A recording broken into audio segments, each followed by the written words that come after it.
أعوذ بالله من الشيطان الرجيم.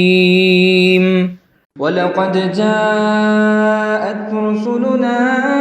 إبراهيم بالبشرى قالوا سلاما قال سلام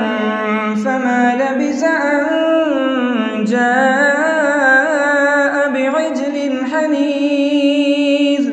فلما رأى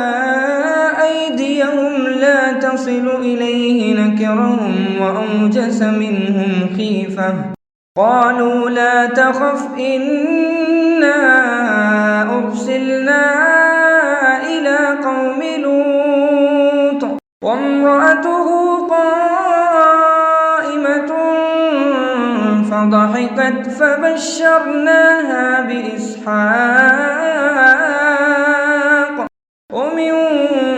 وراء إسحاق يعقوب قالت يا ويلتى أألد وأنا عجوز وهذا بعلي شيخا إن هذا لشيء عجيب